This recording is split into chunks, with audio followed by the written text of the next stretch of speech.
खुलुमबाय गिबियावनो बड' जोबनो सानलायग्रा नोंथांमोनखौ गासैखौबो चेनेलाव बरायना लाग्रोनाय जाबाय। नोंथांमोननि थाखाय आं दिनै मोनसे गोनांथार भिडिअ लाबोनाय जादों। बे भिडिअखौ नोंथांमोना गासिबो जोबजासिम नायलांबानो जाबाय। आं नोंथांमोननिसिम मैया मोनसे भिडिअ लाबोनाय जादोंमोन PM किसान सम्मान निधि योजनानि थाखाय नोंथांमोना माबोरै अनलाइन एप्लाइ खालामनांगौ बिनि बागै।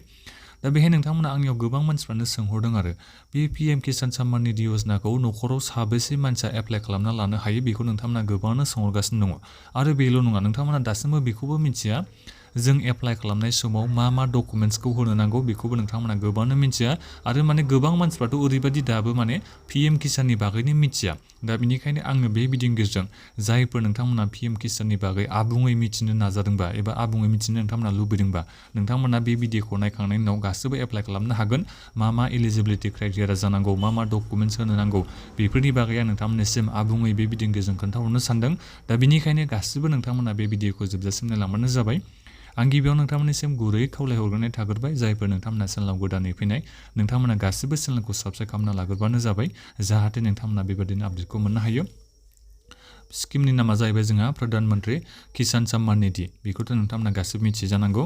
दा बे स्किमनि जोहै नोंथांमोना बोसोरसेयाव 6,000 रांखौ मोननो हायो। नोंथांमोना मास मोनब्रैजों खेबसे मोननो हागोन 2,000 रां खरै। नाथायबा आं बेखौ नोंथांमोननिसिम बुंहरबाय थादों सिगांनिफ्रायनो नोंथांमोननि बे PM किसाननि फैसाया बारायखागोनखा। नोंथांमोना साननैसल' सम नेबानो जाबाय। नोंथांमोना खालमासिहालागै नोंथांमोना एसे नेबानो जाबाय। नोंथांमोना मिथिनो हागोन PM किसाननि फैसाया बारायगोन ना बाराया।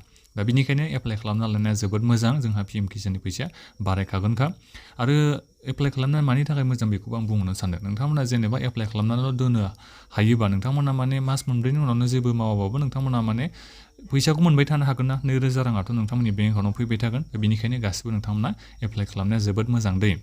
दा बेनिफिट्सनि बागै आं बेहाय खोन्थाहरनो सानदों। आं खोन्थाखाबायानोसै नोंथांमोना 2,000 रांखौ मास मोनब्रैजों मोनबाय थानो हायो। दानिया फैदो जोंहा एलिजिबिलिटि क्राइटेरियानि बेलायाव गासिबो जायफोर नोंथांमोननियाव हा दङ, काल्टिभेबल लेन्ड हल्डिं होननानै बेहाय बुंदों। नोंथांमोननियाव जुदि गायग्रा हा दङबा नोंथांमोना गासिबो बे स्किमनि थाखाय एप्लाइ खालामनो हागोन। गायग्रा हाजोंल' खोथा गैया। जुदि नोंनि नामाव हा दङबा नोंथाङा बे PM किसान सम्मान निधि योजनानि थाखाय एप्लाइ खालामनो हागोन।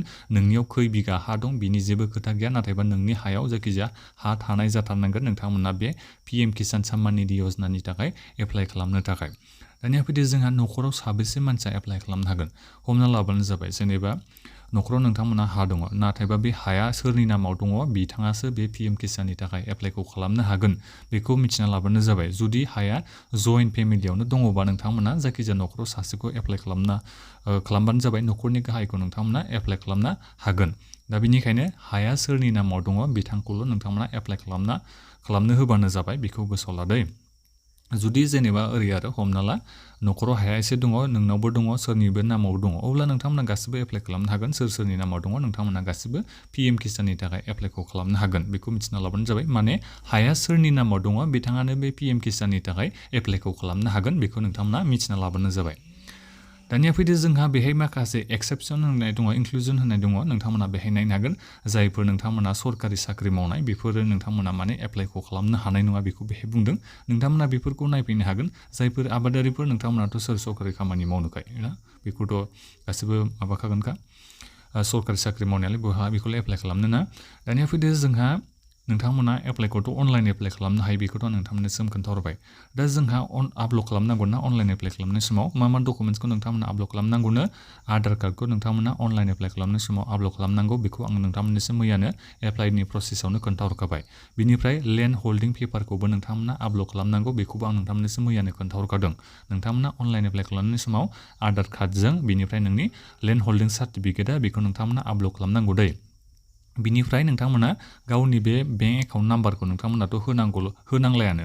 दानिया ओरै मा जायो, नोंथांमोननि बेंक एकाउन्टआ आधारजों लिंक थाथारनाय जानांगोन नोंथांमोना PM किसाननिफ्राय फैसाखौ मोननोबा। दा बेनिखायनो नोंथांमोना जायफोर एप्लाइ खालामनो सानदों नोंथांमोना मा खालाम दायो, आधारखौ जुदि नोंनि बे आधारा बेंक एकाउन्टजों लिंक जायाखैबा नोंथांमोना लिंक खालामना लाग्रोबानो जाबाय। बिनि उनाव नोंथांमोना गासिबो एप्लाइ खालामना लाबोनो जाबाय।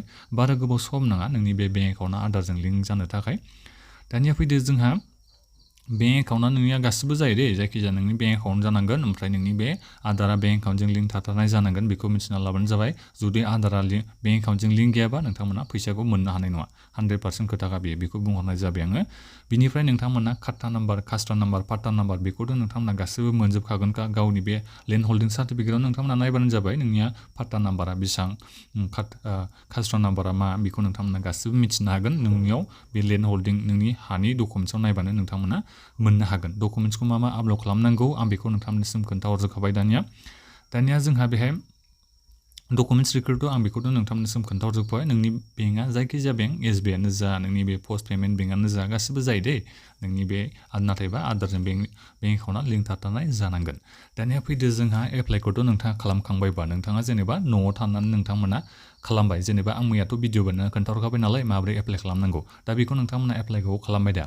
एप्लाइ खालामखांनायनि उनावनो नोंनि बे रेजिस्ट्रेसन प्रसेसा जोबादै नोंथांमोना मा खालामनांगोन रेजिस्ट्रेसन खालामखांनायनि उनाव डिस्ट्रिक्टनि एग्रिकालसार अफिसाव नोंथांमोना थांनो नांगोन बे डिस्ट्रिक्टनि एग्रिकालसार अफिसाव नोंथांमोना मा डकुमेन्ट्सखौ हैनांगोन नोंनि हानि डकुमेन्ट्सखौ नोंथांमोना हैनो नांगोन लेन्ड होल्डिं सार्टिफिकेट पाट्टा कपि बेखौ नोंथांमोना होबानो जाबाय बिनिफ्राय बिथांमोना लेन्ड रेभिनिउ रिसिप्टबो नोंथांमोना बिनि हा खौरां बेखौबो नोंथांमोना लांफाबानो जाबाय दा बेफोर डकुमेन्ट्सखौ नोंथांमोना हैनो नांगोन दै डिस्ट्रिक्टनि एग्रिकालसार अफिसाव थांनानै नोंथांमोना बेखौ मावहैनांगोन माने लेन्ड सिडिं खालामनांगौ जायो लेन्ड सिडिं खालामना लाबासो नोंथांमोना PM किसाननिफ्राय फैसा मोननो हायो गासिबो नोंथांमोनाथ' एप्लाइ खालामनो हागोन नाथायबा नोंथांमोना जेब्लाखिनि माने नोंथांमोना डिस्ट्रिक्टनि एग्रिकालसार अफिसाव थांनानै लेन्ड सिडिंखौ खालामना लाहैयाबा नोंथांमोना PM किसाननिफ्राय फैसाखौ मोननो हानाय नङा दा बेनिखायनो जायफोर नोंथांमोना एप्लाइ खालामनो सानदों एप्लाइ खालामखांनायनि उनाव लेन्ड सिडिंखौ नोंथांमोना खालामहैबानो जाबाय माने डिस्ट्रिक्टनि एग्रिकालसार अफिसाव थांनानै नोंथांमोना हानि डकुमेन्ट्सखौ हैबानो जाबाय दा बेथ' जाहैबाय खोथाया गोदान एप्लाइनिया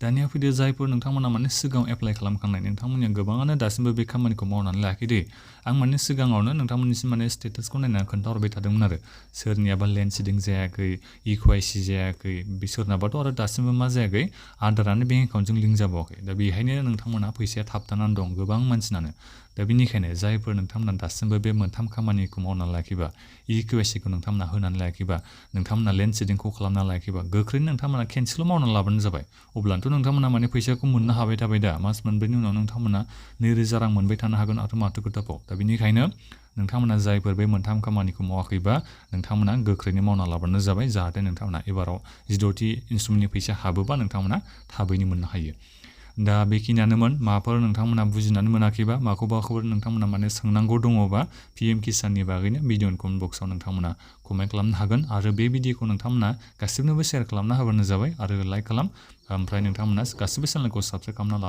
लाबानो जाबाय जाहाथे नोंथांमोना बेबायदिनो भिडिअ मोनबाय थानो हायो गोजोन्थों